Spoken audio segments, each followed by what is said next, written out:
Welcome to this short learning video on the autism spectrum. The autism spectrum isn't a linear line with very autistic at one end and not so autistic at the other. We don't use words like high functioning or low functioning anymore.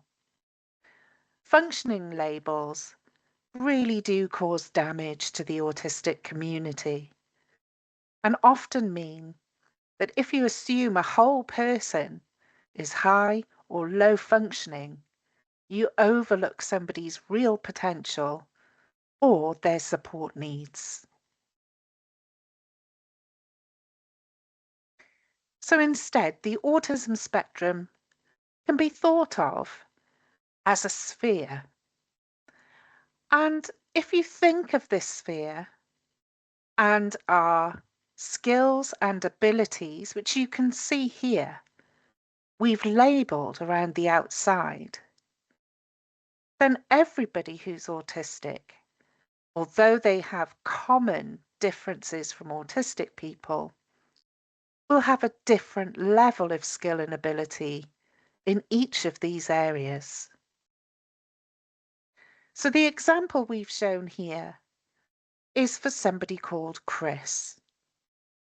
Chris isn't autistic and doesn't have any other neurodivergent conditions. They have a fairly even mix of abilities. The next profile is of Jane, and you can see that Jane's profile looks quite different from Chris's. Jane is 42 years old. She's autistic and lives with her daughter and is an engineer. She's unable to cut out background noise and so works from home. Her colleagues let her know as soon as there are likely to be any changes to plans that affect her work so that she doesn't become overwhelmed. She communicates her work to clients and colleagues effectively, but struggles to initiate social conversations. Jane is open-minded and works very productively with a very diverse range of people. So in the area of fairness, Jane scores really highly. Once she has the detail she needs, she is highly organised and always meets deadlines. Tyler is another autistic person. He's 19 years old, autistic, and lives with his family. He attends a day centre on set days a week and loves painting, crafts, and is very kind and protective of animals. He most enjoys one-to-one time with others, but can tend to feel too hot in most settings and so needs loose-fitting clothes and breaks in cool air. Tyler doesn't speak verbally and uses assistive technology to communicate with his iPad. Tyler is intensely interested in playing the guitar. Again, you can see Tyler's skills here in terms of creativity.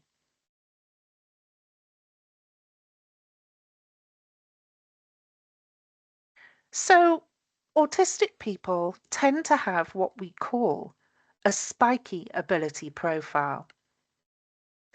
If we think about the skills and abilities that we've just looked at, and we lay these out, Chris, who's not autistic, again has a fairly even profile. In terms of communication, he's slightly higher than the average baseline. Slightly higher for organisation, slightly lower for interaction, about average for analytical, lower for predictability, creativity, average for sensory, and above average for fairness. If we compare Jane's profile With Chris's, you can see it looks very spiky. And then comparing with Tyler's, who has some difficulty and is quite below the average baseline for communication, but is very high, higher than Jane in terms of creativity. When we think about the autism spectrum and the wide variety of diverse people who are autistic, we must also think about intersectionality. There are some very common themes in the autistic community, and this changes a person's skills and abilities, and also perhaps the support they might need. First of all, in terms of disability, there are some very commonly co-occurring health conditions and disabilities in the autistic community. For example, hypermobility, which causes painful joints, and restricted mobility in extreme cases. A form of hypermobility is Ehlers-Danlos syndrome. Epilepsy is also quite common in the autistic community, as well as mental health conditions, allergies and intolerances to both substances and foods, and digestive issues are quite common as well as POTS and Erlen syndrome. We also know that there's a higher incidence of both non-traditional gender identity as well as sexuality within the autistic community. And finally, we do also know that autistic people from certain religious backgrounds, those that might be socio-economically disadvantaged, or from global majority communities, also face many more barriers, just in terms of being referred for a diagnosis and then support and acceptance, sometimes from within their own communities. Also, we mustn't forget about the common co-occurrence of lots of other neurodivergent conditions.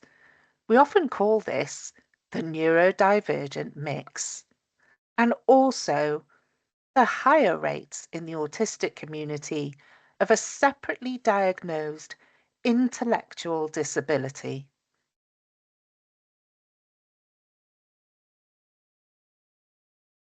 Lots of autistic people in the autistic community share a common sense of togetherness. And while autistic people may be very different from each other, they share common skills and abilities and some challenges in terms of being affirmed and accepted. You can learn more about this sense of togetherness and autistic culture and community by watching our other learning video on autistic culture.